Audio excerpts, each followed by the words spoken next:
corte de luz, 2 motos, un camión en su primer viaje y una vida que jamás volvería a casa. ¿Casualidad o destino? Sí, y es que era una noche común. La joven conducía su motocicleta con dirección hacia su casa. Al otro lado del municipio, un conductor estrenaba su camión, orgulloso, motivado por la vida por venir. Todo iba bien hasta que la oscuridad cayó. Un apagón repentino dejó a Shanghái a oscuras. La calle, las señales, los cuerpos se desdibujaron de improviso. En segundos, la joven perdió el equilibrio, cayó sobre el asfalto y rodó al carril contrario, justo cuando el camión pasaba. El conductor desesperado bajó del vehículo, el pueblo salió a la vía y la oscuridad fue testigo. Ella tenía 22 años de edad. Aquella madrugada salió con un joven en motocicleta. Su hija y sus padres la esperaban como siempre en casa. Era una joven trabajadora, responsable y llena de sueños por cumplir. Pero un accidente en la vía lo cambió todo. Hoy su historia nos recuerda la importancia de la conducción preventiva y de volver siempre con vida a casa. Las luces rojas y azules rompieron la oscuridad de la madrugada. Una sirena corta al aire, a lo lejos se escucha llegar. Los primeros en arribar al sitio no fueron las autoridades, fueron los curiosos, aquellos peatones, conductores, pobladores y vecinos. Un cuerpo en este momento yace en el asfalto. Sí, aún está tibio, pero su alma ya no está allí. Nadie debería ver algo así, y sin embargo todos miran. Pasan segundos, minutos interminables para quienes quedaron vivos. Comienzan las suposiciones. Es que iba muy rápido, la culpa fue del otro, yo lo vi todo. Pero lo que realmente pasó, aún nadie lo sabe. La escena se llena de cinta amarilla. Llegan los bomberos, los paramédicos y las autoridades. Uno de ellos cubre con una manta azul el cuerpo. El silencio de los que sobreviven pesa más que el silencio de quienes hoy ya partieron. Esa no era solo una víctima, era una hija, una madre, una mujer con planes, sueños. Su historia se rompe sobre el pavimento y queda suspendida entre la mirada perdida de los testigos y el ruido vacío de la multitud. El cuerpo es llevado a la morgue. Los médicos forenses buscan identificar en su interior las claves que nosotros buscamos afuera. ¿Qué la mató? ¿Cómo? ¿Por qué? Las motocicletas, el tractocamión, todos son trasladados como evidencia viva, van rumbo al centro de depósito judicial. Porque sí, los vehículos también hablan. Cada evidencia, cada detalle, cada roce, cada polifragmentación, son testigos mudos de la verdad. Y es justo ahí cuando termina el espectáculo para los curiosos y empieza el trabajo de los verdaderos testigos de la verdad.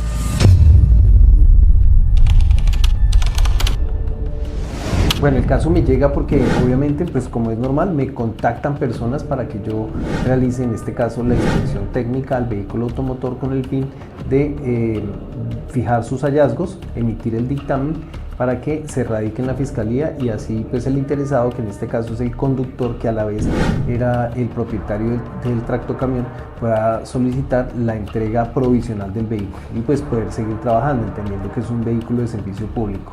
Las impresiones siempre en este tipo de casos tan graves son las mismas. Las personas están desesperadas, las personas nunca pensaron que un accidente les pudiera ocurrir. Y por supuesto, no solamente es el desespero por poder llevar su vehículo y seguir trabajando, mandarlo a arreglar, etcétera, sino algo más importante es que detrás de su mirada veo que hay tal vez algo de arrepentimiento, algo de culpa, sin tener materialmente que decir que son los responsables del accidente.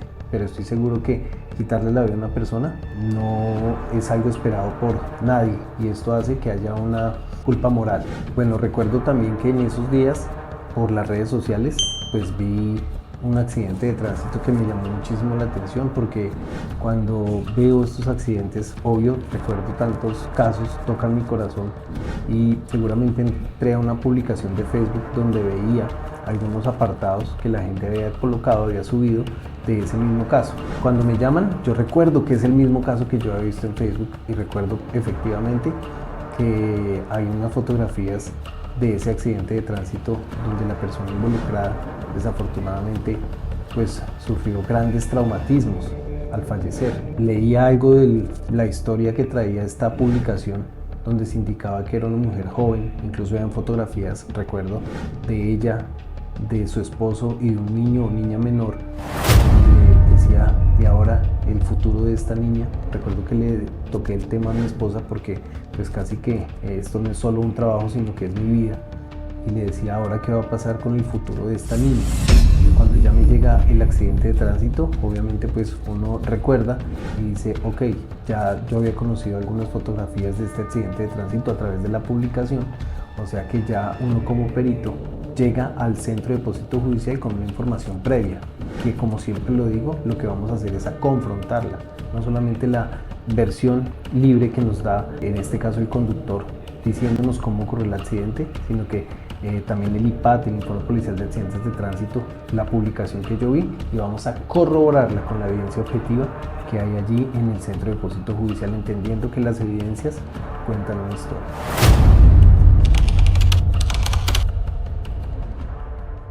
Llegando acá ya al vehículo, al centro de depósito judicial, lo primero que hacemos es ubicarnos, ¿no? Fecha, hora, lugar.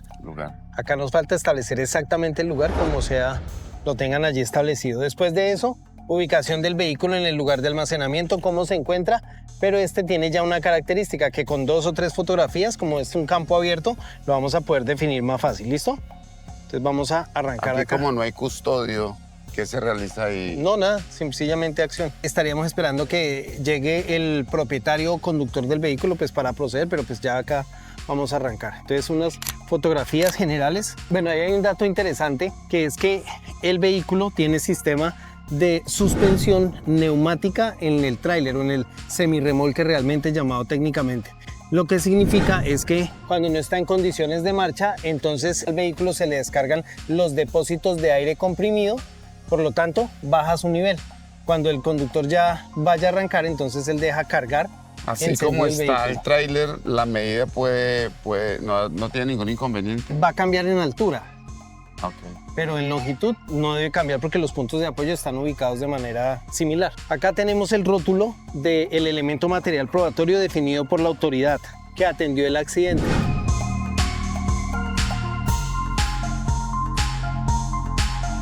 Ahora vamos a proceder a hacer el 360 grados. Entonces acá ya sabemos que trabajamos con la cuadrícula, Sí. ¿cierto que sí o no? Yo normalmente tomo 1 o 2 del vértice, ¿no? Entonces ya ahí tomé una, acabo de tomar otra garantizando pues que me saca todo el tractocamión, ¿cierto? Voy a tomar una Sí. tercera. De este lado no fue en los puntos de impacto, según la autoridad que conoció el hecho. Fue del lado contrario, el lado izquierdo. Entonces acá vamos a hacer lo mismo, me paro en la mitad, entonces voy a tomar una acá, otra más cerquita y ahora una por secciones. Una sección anterior, sección media y sección posterior. De todas maneras, sea como sea el accidente, vamos a verificar todo, ¿no? Ya de nuestra parte, porque normalmente no está pues la persona nunca que atiende el accidente. Entonces uno tiene que ir con la información que se tiene previa, que yo llamo indagación. Entonces con esos datos, los pocos o muchos datos, lo que yo ya revisé en redes sociales, para poder estimar las apreciaciones desde un concepto mucho más amplio, contrario a que llegara al lugar y no supiera absolutamente nada, empezar a buscar acá, cómo fue esto, a dónde fue, difícil, ¿cierto? Porque no tendríamos una información. Como en todos los accidentes de tránsito, más que todo en esta gravedad, porque es un homicidio, donde el conductor obviamente no tiene contacto conmigo en el instante del accidente, ni justamente al otro día del accidente, sino seguramente días después, donde ese conductor ya ha escuchado, donde ese conductor ya se ha preguntado seguramente varias noches, me imagino, sin poder dormir, ¿quién tuvo la culpa? Pues la persona llega muy afectada a hacer a participar, bueno, estar presente o a poner a disposición el vehículo para la inspección técnica. Esto pues es bastante conmovedor y creo que nosotros como peritos marcamos una línea muy esencial, porque que nos conmueva la actitud de la persona no significa que estemos del lado de A o del lado de B, que no tratemos la evidencia de manera imparcial.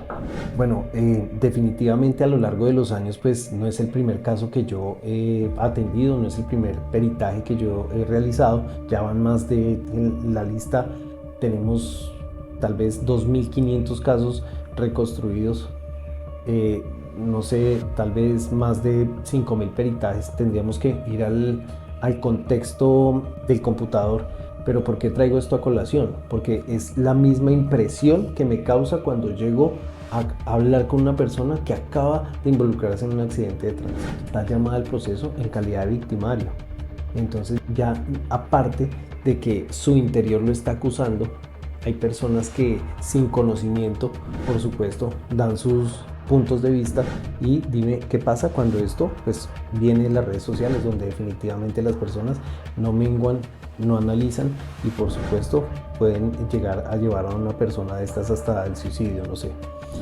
Recuerdo otro caso muy importante para mi vida como perito, que es el caso del señor un conductor que pues siendo muy buena gente, y digo esto porque no solamente los accidentes de tránsito le ocurren a malas personas, también le ocurren a muy buenas personas, conductor diligente, etcétera, etcétera, etcétera, pero que tal vez por cometer una infracción de tránsito pues le quitó la vida a 3 seres humanos. Sabes que le dio un accidente por la Esperanza, por la Real del aeropuerto. Cuando esto ocurre, sea con responsabilidad o no, pues la sensación es la misma.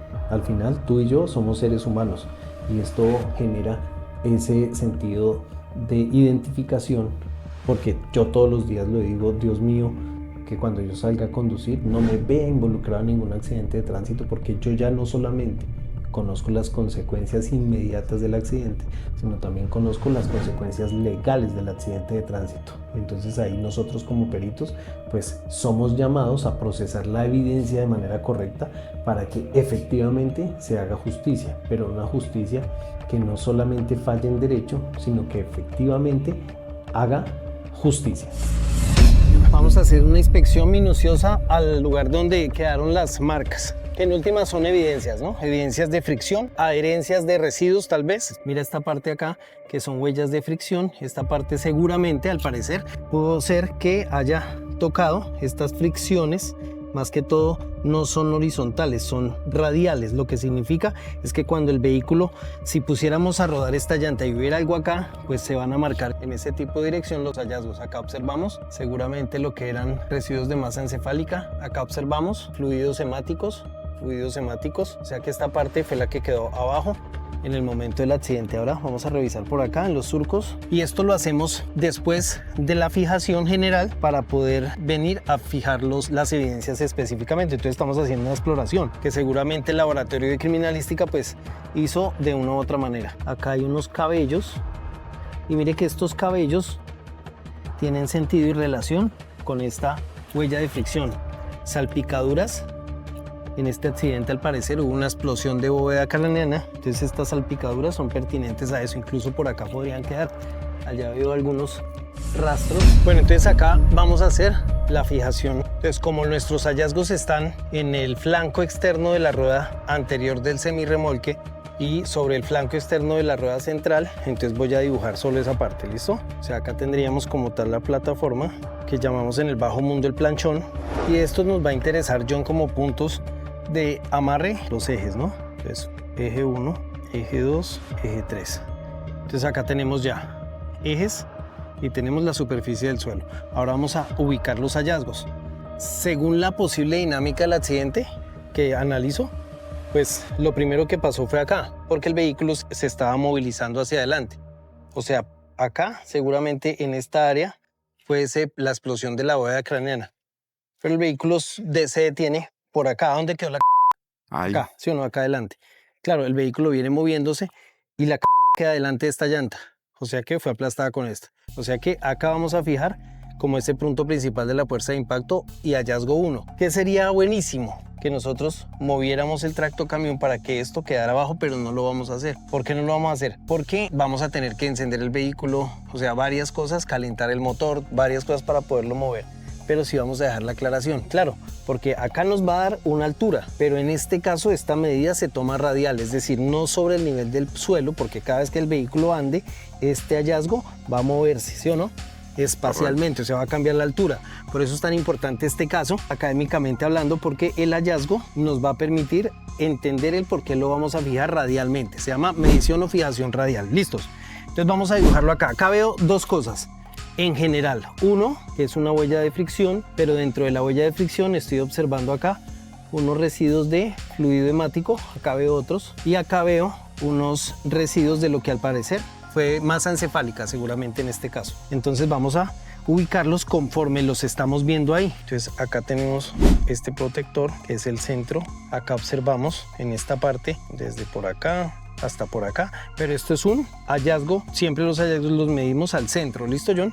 Entonces ahorita medimos cuál es el ancho de ese hallazgo, que este es el hallazgo 1, que es el mismo punto principal de la fuerza de impacto. Obvio, yo no hubiera hablado ya con el conductor, no hubiera visto algunas fotografías de redes sociales, pues no me hubiera enterado cómo hubiera quedado el vehículo, todo ese tipo de cosas. Entonces llegar desde cero a establecer el punto principal de la fuerza de impacto pues es difícil, porque cómo iba, cómo cayó, etcétera. Pero pues con esa claridad general que tenemos ahí, pues ya lo podemos hacer. Nicolás, tú como perito experto, ¿cuál es tu opinión frente a la responsabilidad técnica de este accidente? Bueno, si bien es cierto, yo conocí el accidente de tránsito en cuanto al vehículo involucrado, que en este caso es el tractocamión, y obviamente me atié tanto del informe policial de accidentes de tránsito como lo que les mencionaba frente a las publicaciones de redes sociales. Hay algo importante acá, que la única persona que legalmente tiene la atribución formal para emitir un fallo judicial o hablar de la responsabilidad es el juez de la República. Nosotros los peritos nos limitamos a procesar la evidencia, a emitir un dictamen pericial. En este caso fue de automotores, no fue de reconstrucción técnica, y este dictamen tiene un límite legal. Para nosotros en peritaje de automotores tiene que ver con hallar y procesar, fijar de manera correcta los diferentes elementos materiales probatorios y evidencia física encontrados en los vehículos. Segundo, identificar el vehículo. Y tercero, verificar el funcionamiento de los sistemas de seguridad y control del vehículo. Por lo tanto, no puedo emitir ese tipo de respuestas que están en cabeza del juez. Y acá hay otro hallazgo, que este sería el hallazgo 2. Entonces hallazgo 1, hallazgo 2, hallazgo 1, y este es el hallazgo 2. Entonces procedemos a medir. En este caso mi compañero John vamos a ubicar estos hallazgos con el testigo métrico. Acá hay algo importante, que cuando el testigo métrico se coloca, la fotografía va paralela. Es decir, si usted tuviera la cámara acá, el testigo no nos sirve así, porque entonces ya dañó la toma, si es que la utiliza con testigo métrico. Siempre el testigo métrico va a ir en la posición, ¿listo? ¿Cuál es la función del testigo métrico? Que se pueda hacer una comparativa entre las medidas del terreno real y lo que usted puede ver en el formato donde está impresa la foto, porque la foto no está en tamaño real de la vida real, está reducida.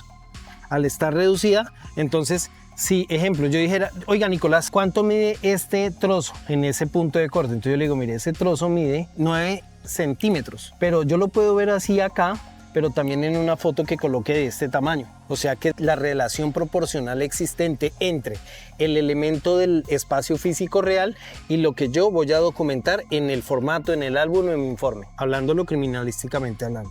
Listo, la rueda ¿hacia dónde se desplaza hacia adelante? ¿Hacia allá o hacia acá? Hacia la izquierda. Cuando esta rueda pisa hacia allá o hacia allá.